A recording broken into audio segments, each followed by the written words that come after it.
pang tinatapos yung record. I have a class before this one and I have to be out by 1 kasi may meeting ako.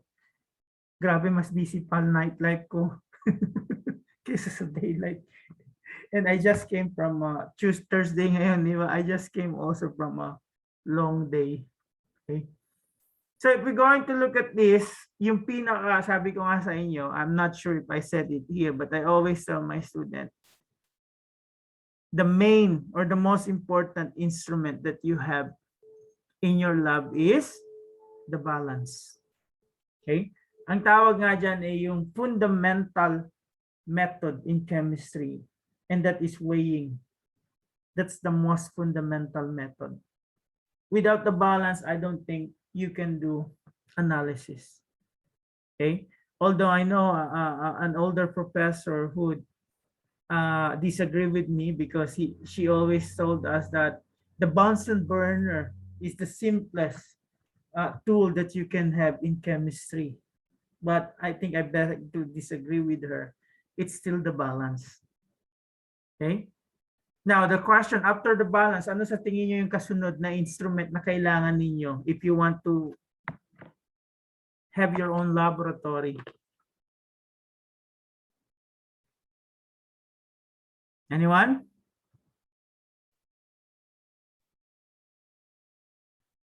May hands-on lab kayo. Yung totoo. Naranasan nyo ba mag-in-person? Pakitaas yung kamay nyo or at least yung ano, yung like. Yes po, sir. So yung iba sa inyo nakaranas ng in-person bago maabutan ng pandemic? Yes po. Yes po. Ano yung Chem 7, ano ba tawag ngayon? Chem 18? 18 po.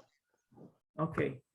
So ano sa tingin nyo after analytical balance? Ano sa tingin nyo? I'm not sure, but I think one of them you use during your Gen Chem.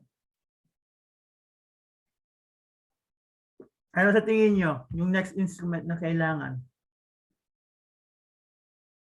Some would say a pH meter, but I would say a spectrophotometer. Yung tinatawag na spectronic 20. Okay? I'm not sure if you're familiar with that term. Kasi hindi ko rin alam ano ba yung lab ninyo sa 32 because I think most of your 32 is what? Virtual, right? Have you have an experiment there that says absorbance, UV or visible absorbance? So yun yung next na ano. Kasi yun, it can do not only qualitative analysis but also quantitative analysis. I don't know if you know it, kapag nag-analyze tayo ng biological fluids natin, kapag nagpapa-ano tayo, yung complete blood analysis or urinalysis, they use technique developed by some company na patent nila para ma-determine yung thing. Okay? So that's the easiest one that you can do. Okay? So if you're going to look at the aspect that we have here, so the evolution of accurate weighing. So meron tayong tinatawag na classical and instrumental. The way I look at these classicals are the wet lab and the instrumental are the modern one. Okay? So yung mga terms na inano natin, matrix, hindi yan yung pelikula ni Keanu Reeves. Okay? Analyte is the compound of interest. So matrix is everything that surrounds the analyte. Okay? So kasama yung analyte nasa matrix siya. So anong pagkakaintindi niyo sa matrix? You can have a simple matrix or a complicated matrix. So between, let's say, water sample and environmental sample, alin doon ang mas complicated yung matrix or complex matrix? Anyone? Gusto ko lang makita kung naintindihan niyo yung mga term na to. So between let's say a water sample Okay, let's say yung water sample na galing sa faucet, tap water, and one that comes from the environment like river sample, alin yung mas complicated yung matrix? Sa river po. River po. Ha? Sa river po. Yung sa river. Because they contain more substances or chemicals compared doon sa, let's say, sa tap water. Usually the tap water, they're treated. Here in the US, okay, the tap water is more regulated than the distilled water. Diyan ba sa atin? How reliable is the tap water? May Hindi po lasa ba? reliable. Pag in- May lasa po. May lasa kapag ininom mo. The last time we went there, I said, we have to buy Wilkins. Baka kung ano mangyari sa tiyan namin. But here, to tell you frankly, the tap water is more regulated than the distilled water. Why? Because the tap water that we have here, before they are being released, they have to pass some criteria. So hanggat hindi nila na ano yung physical properties and chemical properties na yun, hindi i-release nung tinatawag nating water treatment plants. And yung tap water, well, yung distilled water, yung bottled water, wala silang regulation. Okay? Ang ano lang nila, ang ni-required nga nila, I think 2014, there's a law wherein those bottled water, they are required to put in the labels the source of water. And what did they found out? Ano yun na ano nila? Most of the waters just came from, hulaan nyo, Sa top, sir. the tap water. So you're just paying 2,000 times the cost ng water na pwede mo makuha sa ano. Okay, but to tell you frankly, even the tap water here tastes something. But the main reason there is yung pipelines. So kapag okay yung water na na-release doon sa, let's say, sa treatment plant, but when it goes to your house, it passes through the pipelines, and most of the pipelines is made up of what? Metals. And some of them are older than you. So, meron siyang aftertaste. But if you have Brita, okay, it will filter out anything that you have. Okay? And the good thing about this, what we call water that we have here, okay, kapag na-filter out mo na siya, medyo okay na siya. Okay? So, you now know what's a qualitative method and a quantitative method, right? So, kapag nagtanong ako ng true or false question, qualitative method is needed to be performed before quantitative method. True or false?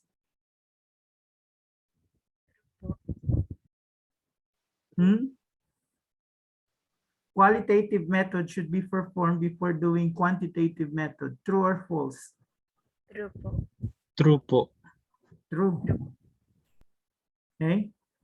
Kasi you're just wasting time. Magko-quantitative ka agad. Hindi mo nga alam kung present siya or hindi. So the first thing that you're going to do is answer the question, is it present? If the answer is yes, what's the next question? Anyone? How much is Very present good. po? Very good. So when the answer to the question, is it present, is yes, the next question is how much is present? So if the answer is no, why bother, right? Pero na ano yan, kahit ako, na ano pa rin ako niyan. Okay? So, dito pinakita anong pagkakaiba ng technique, method, procedure, tsaka protocol. So technique is a chemical or physical principle that can be used to analyze a sample. Method means of analyzing a sample for a specific analyte in a specific matrix. Okay? Yung procedure, yun yung written directions indicate on how to carry out a certain analysis to the sample, while the protocol is a set of stringent written guidelines detailing the procedure that must be followed if the agency specifying the protocol is to accept the result of the analysis. Okay, so I think this is one way that you should know by this time that yung method tsaka technique eh hindi sila magkatulad. Okay? Because I think most of us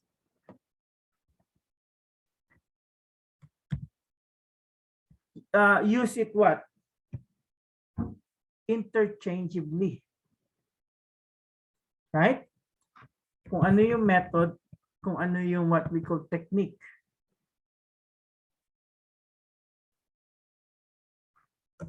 So, question doon.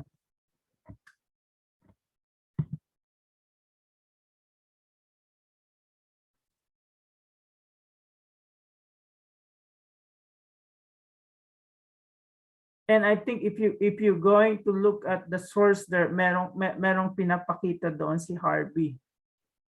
Okay?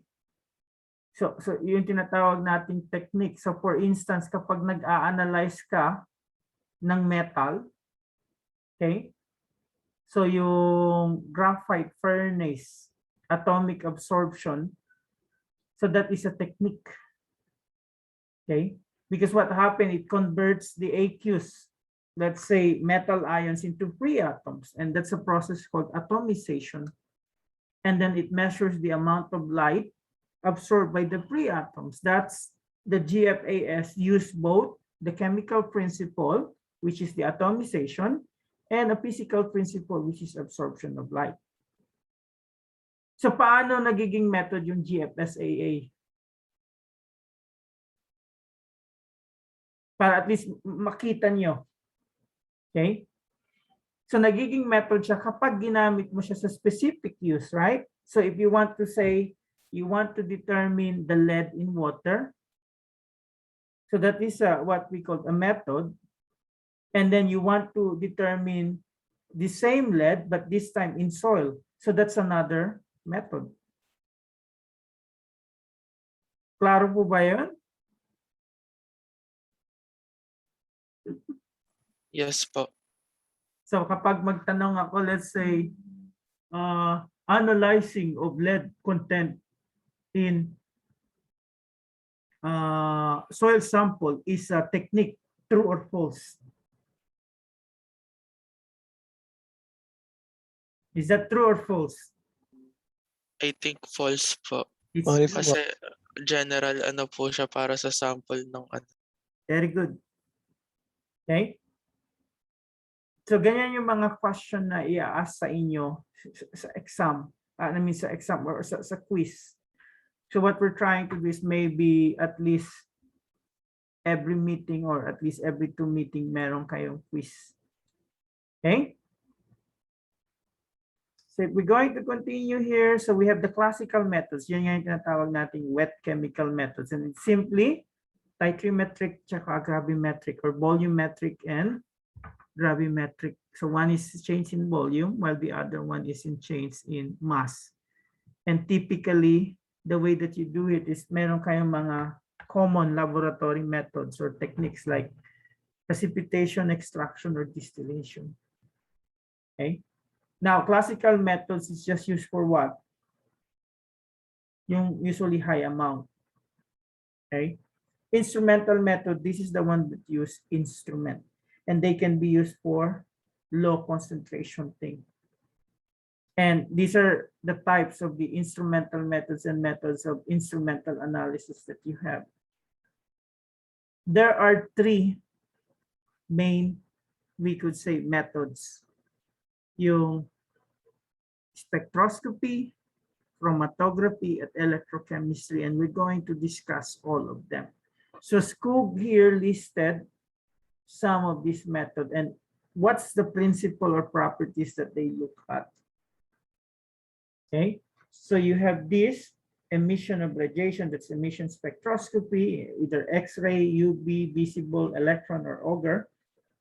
Meron kasama dito yung fluorescence. And then the absorption, the scattering of radiation, refraction. So I have experience in here, experience in here, experience in here. Not this one. Some of this, I did some X-ray, polarimetry, I did some CD.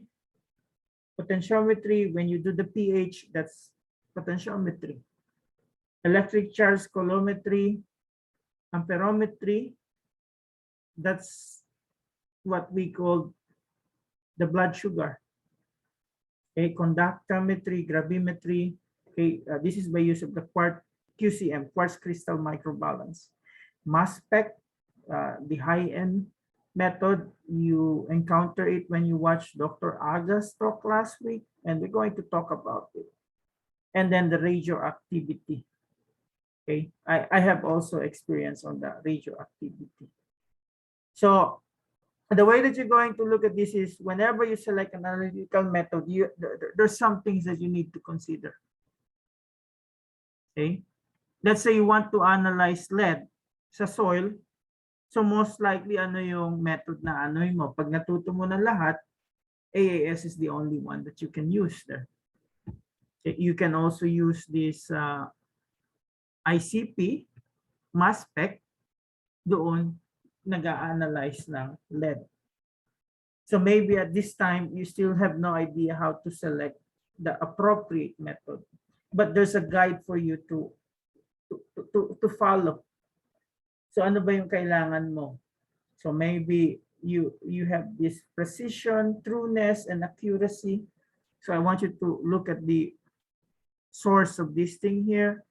So sensitivity, if I'm going to simplify it, that is just the slope.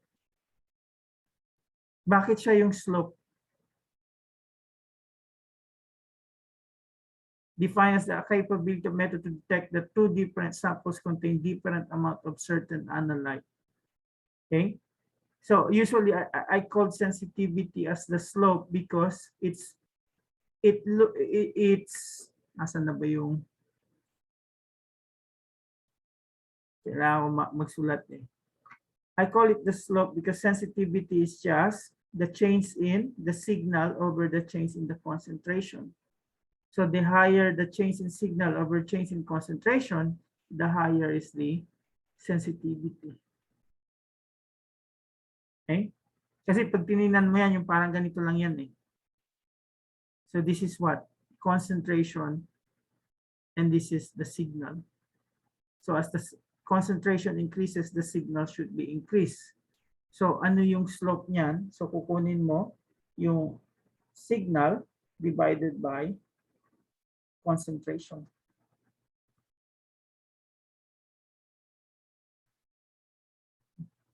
I'm trying to go back. Nasa na yung share?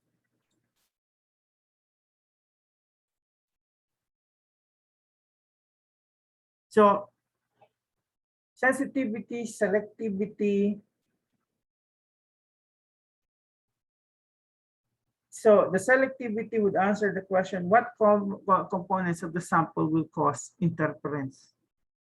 So ibig sabihin, selective lang siya doon sa sample na hindi siya na walang interference na makukuha kapag yun lang yung sample na meron ka. Kapag meron ibang sample, magkakos siya ng interference, so hindi na siya selective doon. Okay? So robustness and ruggedness. So robustness, we could say, is matrix insensitive methods.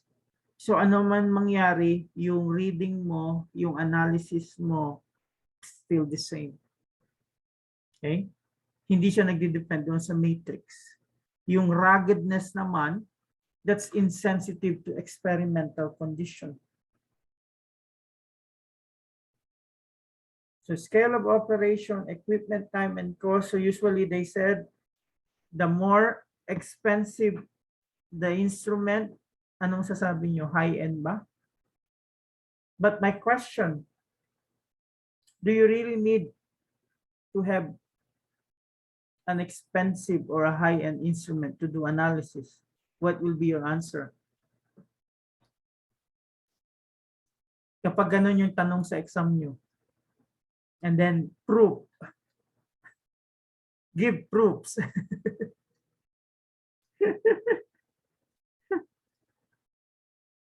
Ano sasagutin nyo?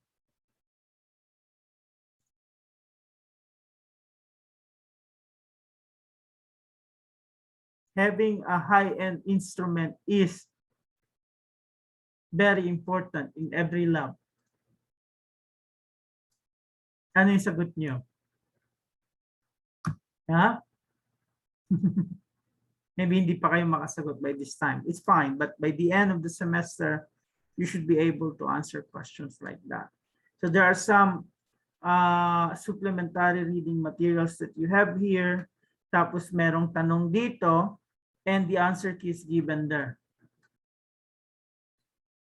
So I leave it up to you. But the question that you will have in your quiz may be similar to the one that you have here. The good thing is it's multiple hula, multiple choice. Huwag kayong humula kung alam niyo yung sagot. Okay? So figure of merits, this is defined as the quantity used to characterize the performance of a device, system, or method relative to its alternative. And there are some terms that is involved in your what we call figures of merits. Meron dyan accuracy, precision, bias, okay? Sensitivity, andyan na naman, but at least here in sensitivity, andyan na yung slope of the calibration curve. Then you have detection limit. In the detection limit, just follow what is given that you have here when you encounter it in your problem set. Okay? Hindi na ako lalayo doon sa mga example na meron dito. So may specific question ba kayo before ako magbigay ng other examples? Class? Sa ano po, ako po sir, may question po ako. Sure. Sa assessments po ba, ibibigay po ba namin yung solution for standard deviation? Or pwede po kaming mag-Excel or mag-calculate tapos ilalagay na lang po namin sa solution paper na gumamit Yeah, kami? you ano, ang tawag doon, i-attach yung Excel. Ayun lang po. Thank you, sir. Yeah. I just want proof. Ayaw ko yung proof na ito yung standard deviation. Believe me. I'm still an old one, what we call a traditional one na if you want me to believe you, you have to show proof, right? Ayaw ko nung alaman ng moves.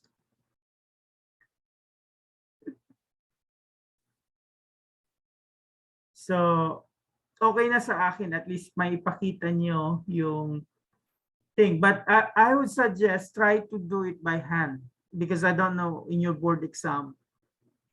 The greatest fear with me when I was asked to teach this course, I said, oh no. Kailangan prepared sila sa board exam. And I think I'm more pressured kasi 100% ata or highest performing school yung UPLB doon sa last board exam. So I would suggest you still need to know how to get the standard deviation by hand. There's a formula that you use there. And if you're allowed to use that kind of calculator, you just input everything and then it will give you the standard deviation. Okay? So any more tanong bago ako? I'll just solve 4 common problems na makikita natin sa Gen Chem.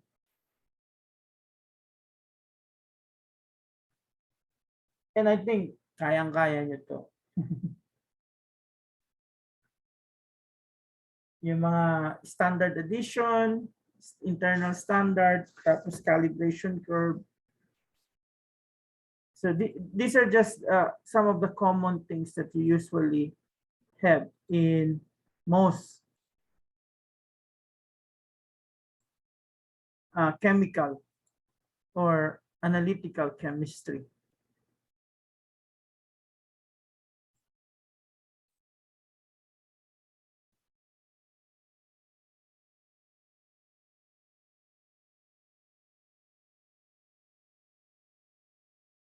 May tanong ba? Okay, maya.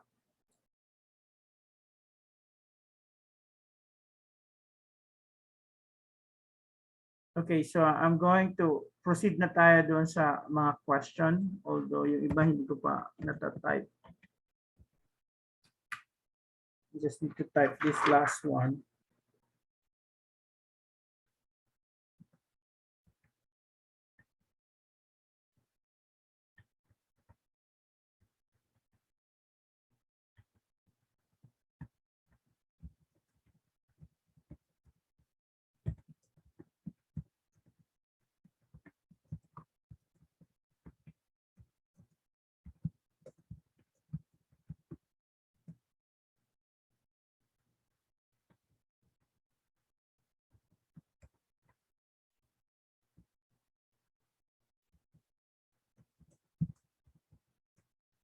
Tingnan lang ha.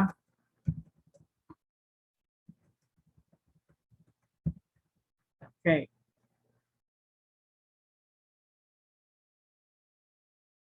So, slideshow. Okay. Alt tab. Share screen. Let's try to solve this one. Para at least meron din bago. So, we have here a typical problem doon sa tinatawag nating single point direct calibration. So, standard containing 1 ppm of nitrate nitrogen was treated with colorizing agents to give an absorbance of 0.20 at 507 nanometers. So, a sample treated in the same manner gave an absorbance of 0.15 at the same wavelength. So, determine the concentration of the nitrate nitrogen. So, anong gagawin natin dito? Ratio and proportion lang, di ba?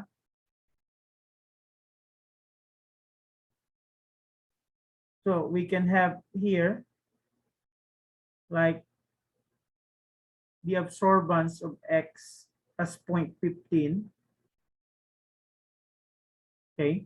So, X means here, parang sabi natin sample. Tapos, AS is your standard. So, this is around 0.20. Now, we know the concentration of one of them, right? So we don't know what? X, but we know the standard, right? Ano yung standard? Class. 1 ppm po. So 1 ppm. So how do we solve this? This is just a simple ratio and proportion, right? X over, can we say S equals to AX over AS. And then, palitan natin yung mga value dito. So that's what? 0.15 over 0.20. So ano yung nandun sa kabila? X and S. So what do? We cross multiply. So the one that we have here, multiply natin, ano yung 0.15 over 0.20? Is that 0.75?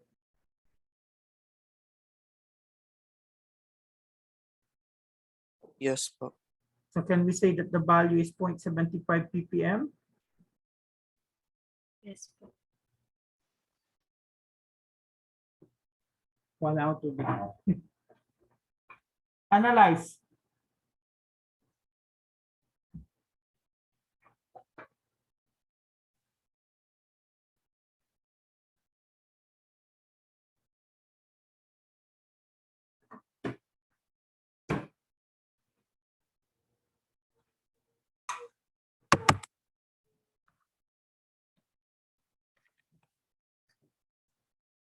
May tanong.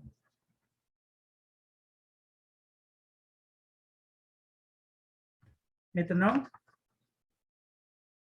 Kayang-kaya ba?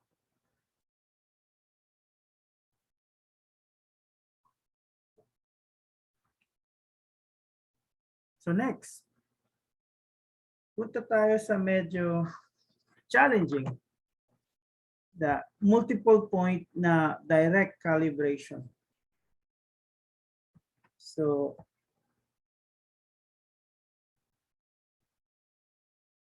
medyo may mali lang kasi. So,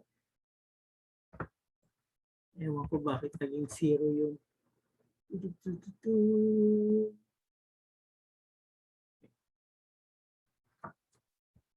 So in this problem, nasaan na yun? A calibration curve for the analysis of protein is established using 5 calibration standards and found to yield a straight line over the range of 0 to 20 micrograms of protein.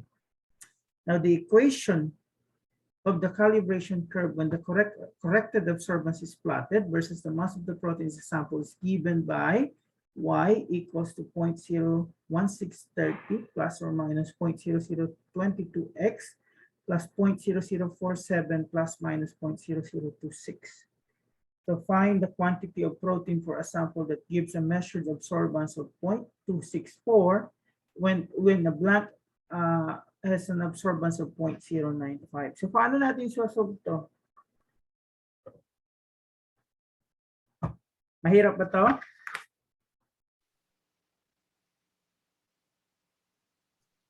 Let X be the quantity of protein. Okay? So gagamitin lang natin yung ano, di ba? Ito.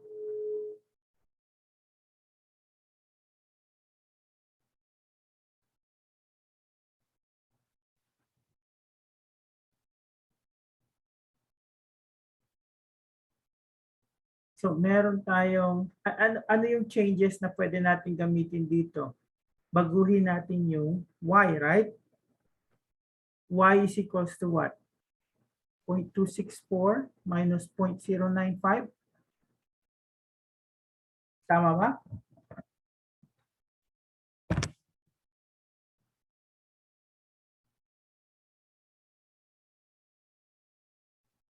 That is equals to what?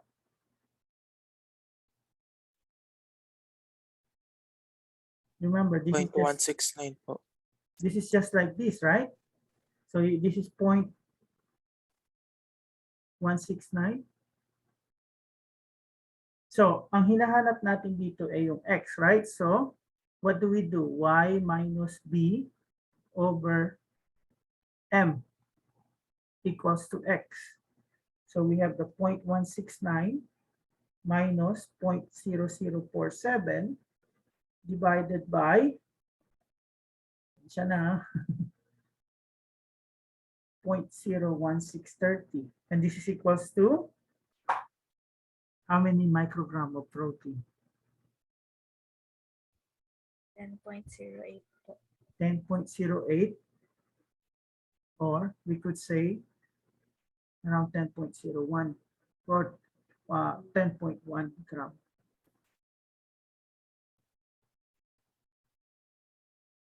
Question? Gusto niyo isama to sa quiz? Sige po. Ha? Yes po.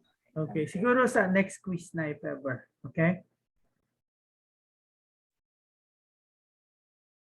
Sir, pero yung problem cut, mga ganyan lang po. Medyo challenging. Ano tayo eh, yung from simple to Facebook status na complicated. So if you're going to plot this one, so pag pinicture nyo yung plot niya, so parang ganito to, ito yung X, ito yung Y. Tapos, yan yung equation of the line niya. Basic yan. And I think lalabas din yan sa board exam. Because I see them in ACS exam, kung saan nag-examiner din ako. So punta na tayo sa a little bit complicated standard addition with dilution. Okay? So if we're going to look at this, you have an unknown sample of copper 2+, it gives an absorbance of 0.262 in AAS. Then 1 ml of the solution containing 100 ppm copper 2 plus was mixed with 95 ml of unknown, and the mixture was diluted to 100 ml in a volumetric glass. So the absorbance of the new solute was 0.500. So denoting the initial unknown concentration as copper 2 plus initial, write an expression for the final concentration, okay, copper 2 plus R, should be F, hindi R. Okay? Ito yung I. After dilution in units of concentration in ppm. So paano natin susulat yon? Ano yung dapat natin maalala dito? C1 B1 equals to C2 B2. Right? So if that case, paano yung relationship ng copper 2 plus na F sa initial na copper 2 plus?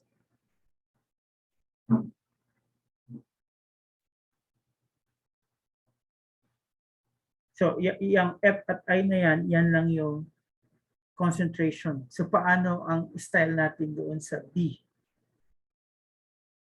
So which is which?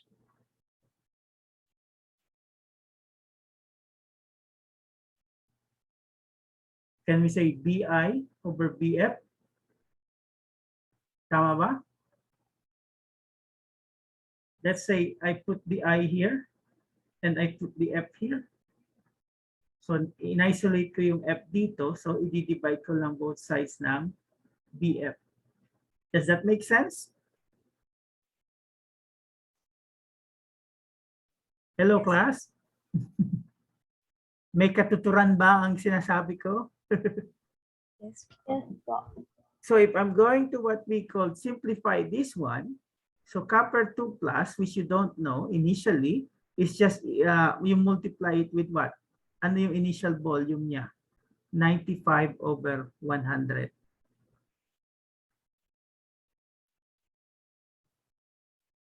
So 95, it says here, 100 because that was added with 1 ml solution of this what we call known standard, okay, and diluted to 100 ml. So yan yung answer natin, yung ito. The copper 2 plus is just equals to the copper 2 plus initial 95 over 100. Oops, sorry. Now, in a similar manner, write the final concentration of the added standard designated as SF. SF yan ha. So ganun din, yung SI, or we could say SF here on one side is just equals to SI equals to what? Or multiply with the initial volume over the final volume. And we have here the concentration of 100 ppm times 1 ml over 100 ml. Nasusundan niyo ba? Yes po.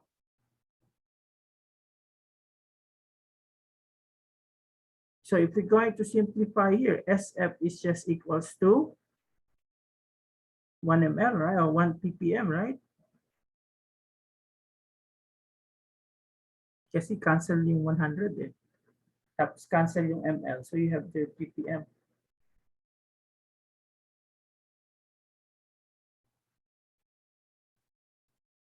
Now here, find the copper 2 plus, the initial copper 2 plus in the unknown. So paano natin aanuhin to?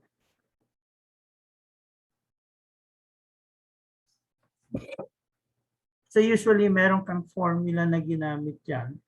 And if you're going to look at the formula, if I'm not mistaken, so parang meron kang absorbance, okay? Absorbance ng sample mo and then absorbance ng sample plus the standard. At iyon, since this is just coming from what? The copper, the initial concentration of the copper in the unknown, and this is equals to, okay? Ano yung ilalagay ko dito? Yung SF yung copper 2 plus na F plus S na F. So I can replace the value. So anong lalagay kong value dito? 0.262 over 0.5. Nakakasunod ba kayo? Class?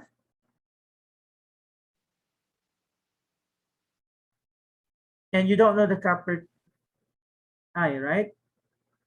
And you want to relate here kasi parang gagawin natin isiset yan sa X. Now we want to relate the copper 2 plus with respect with the initial copper. So this now becomes 0.95 copper 2 plus. Diba yung copper 2 plus initial times 95 over 100, that gives you 0.95, and then plus 1 ppm.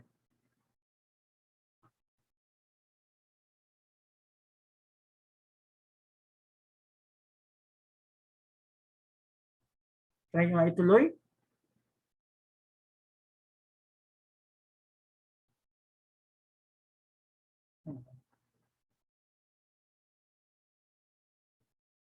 So ano pag sinabi ko, ano yung copper 2 plus initial?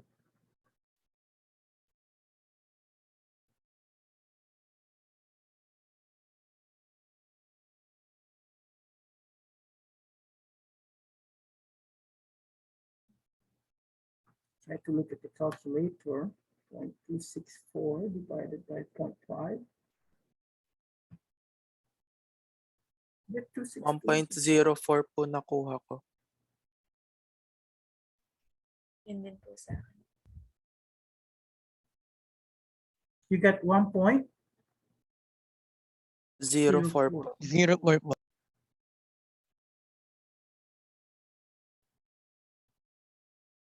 So nakuha ba lahat?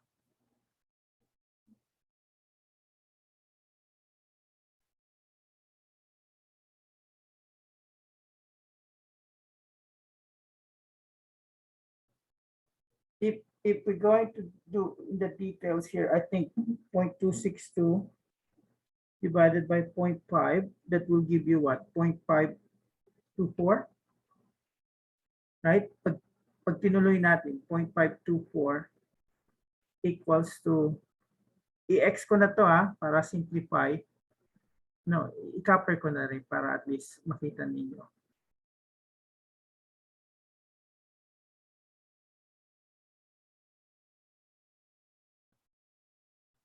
And then ano mangyayari? Cross multiplication.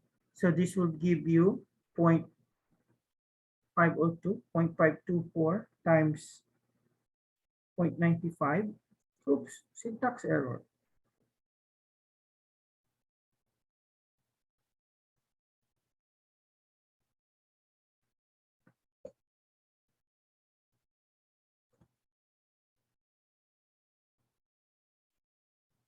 So I have there 0.497.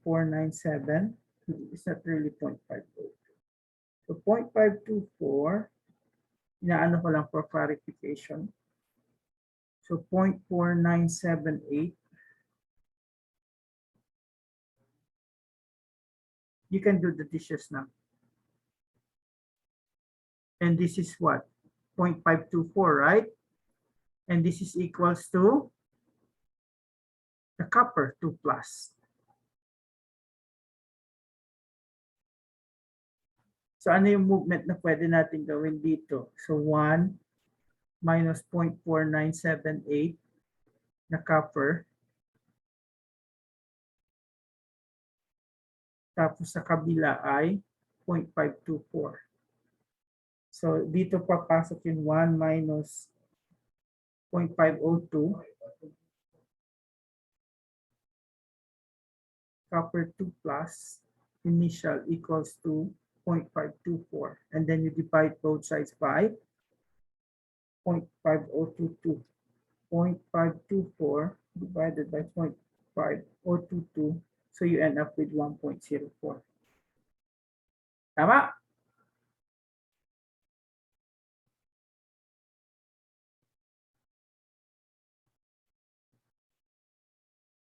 Tanong, nakuha ba lahat?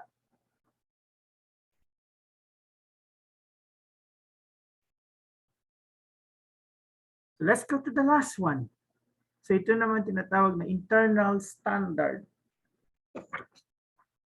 So you have a solution here containing 3.46 millimolar X, which is the analyte, and 1.72 millimolar S, which is the standard.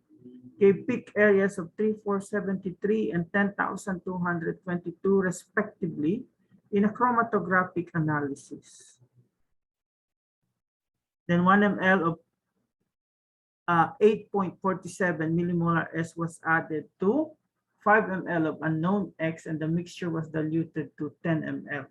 So this solution gave peak areas of 5428 and 4431 for S, X, and S respectively. And you're asked to calculate the response factor. So medyo nagka-ano ako dito. Okay? So calculate the response factor for the analyte. I think I can. I'll try to just fix this.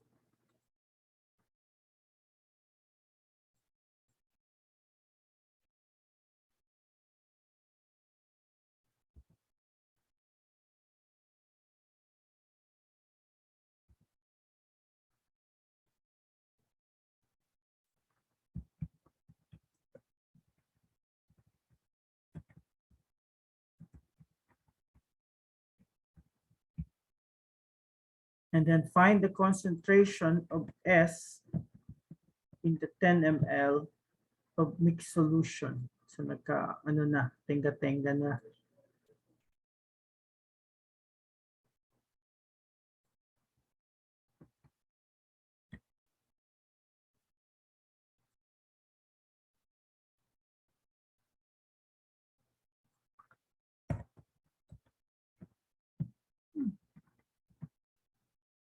Ito na yung last class. So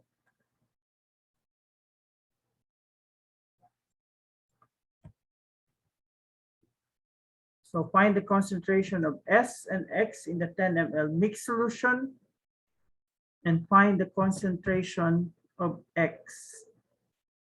Ano, ano ko ulit sa inyo. Oops. Out of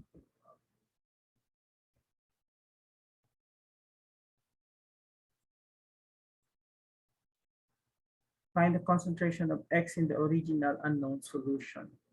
So if we're going to look at this, response factor is equals to what? I'm going to use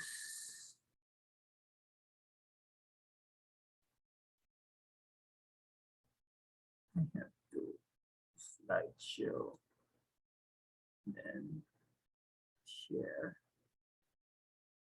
So ano yung response factor natin? We can have F is equals to AX divided by X over AS divided by S. So that's another way of doing it. Kasi dun sa ginawa ko doon sa recorded lecture. And then we replace it with what we have. So AX here would be 3473 divided by 3.46, and then 10,022, 2022, 222 over 1.72. So ano nakukuha nyo?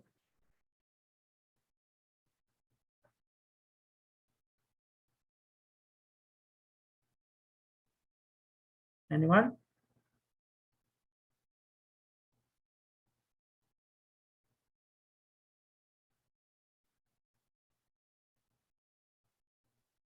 Ay, 0.169. 0.16, 0.169 po. 169 nakukuha nyo? Ano pa, pag in-extend po, 0.16886. Okay, 0.69. Okay, I can take that. And then the next one that you have here, find the concentration of S in 10 ml mixed solution and X in 10 ml solution. Ano lang to? I think for the first one, this is just a C1B1 S. So it is SF equals to SI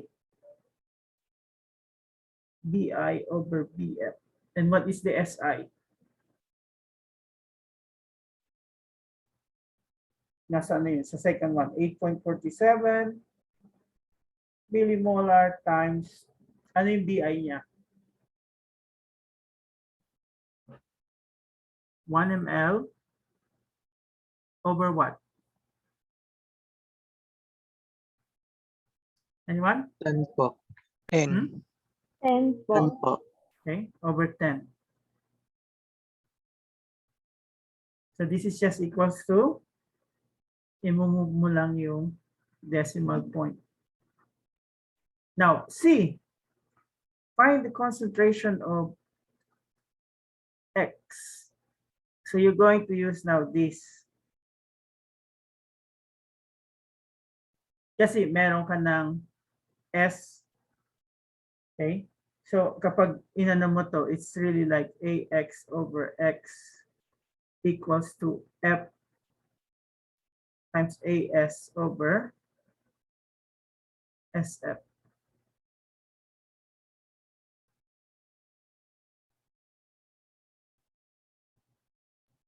So ano yung hinahanap dito? XF, right? So paano yung magiging formula natin nito?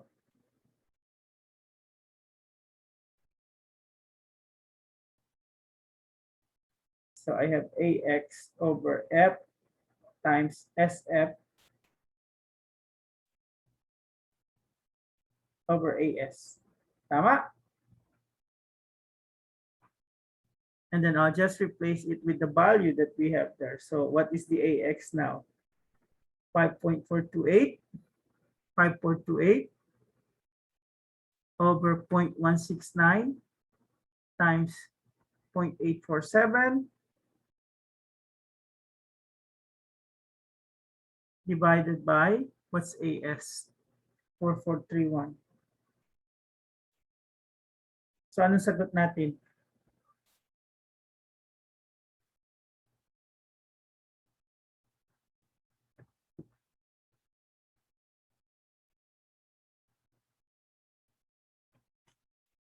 Six point 6.14 po. 6.14.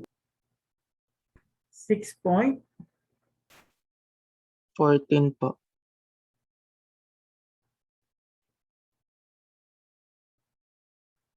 nakuha ba? 6.14 ba? Yan nga, just to double check. Wala. Wala ng battery yung ano ko. Hindi nalabas yung ano.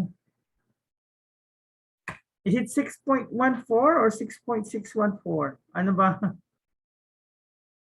Pakitype. Naghahanap ako ng calci ko eh. Wala akong makita eh. Hindi nagana yung calci ko.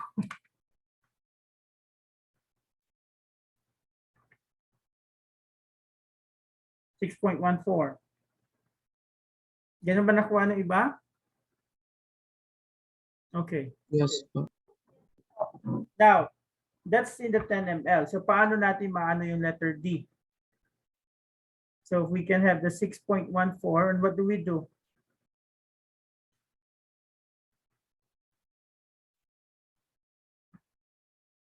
Paano dilution ang gagawin natin yan? This is the concentration of X. And if you're going to look at this, you use 5 ml of X diluted to 10 ml. So paano yung process niyan? 5 over 10 or 10 over 5? 10 10 over over 5 po. 5 po. 10 over 5. Because if you're going to look at this, okay, ang kinukuha natin ay yung XI. And what we have is the XF. So we multiply it with BF over BI. So that will just be 6.14 times 2. So that's around 12.3.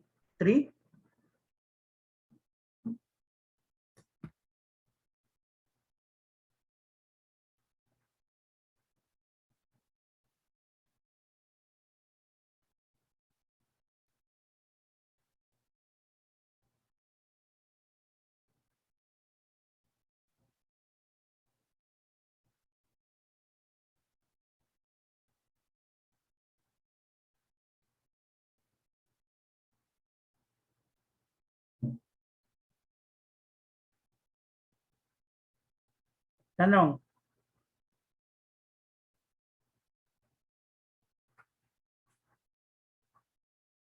Kaya ba? Chicken lang?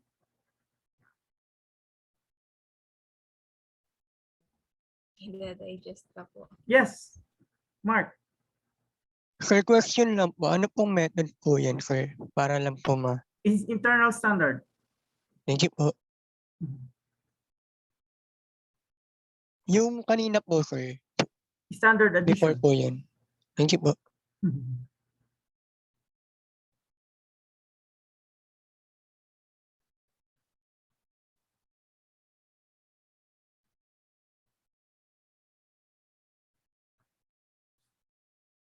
So, C1B1 pa rin yung parang main ano dito, yung simple terms dito.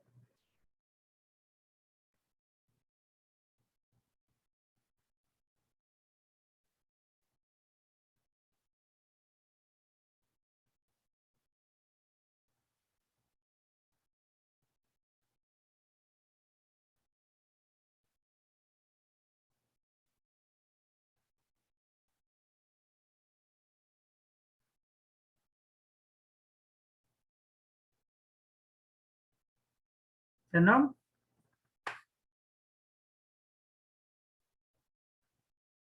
Stop ko na share.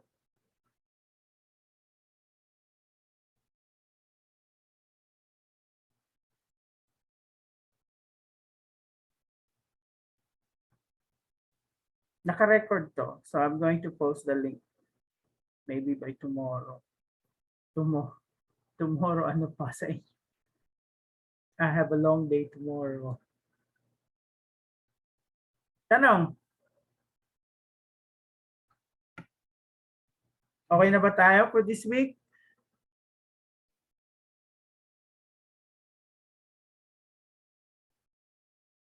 Yeah.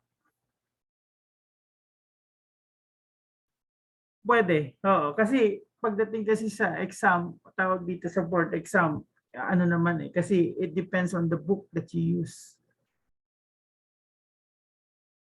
The important part is alam nyo alin yung standard at saka alin yung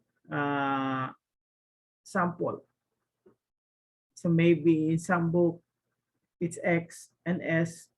In some book, iba yung ginagamit nila. But the principle is still the same.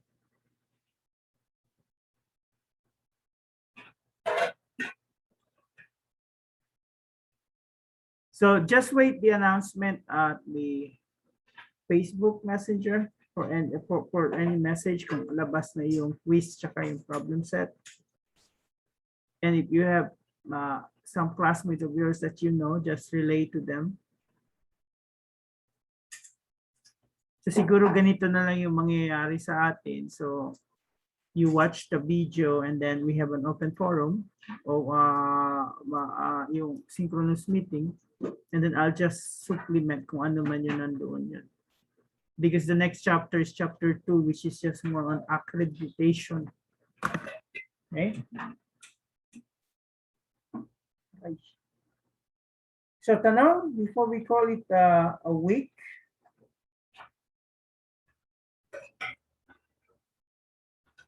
may clarification pa ba? Mark, Joanna, Antonio, Michael, Jillian, Dean, and Wala na Hobel. po, sir.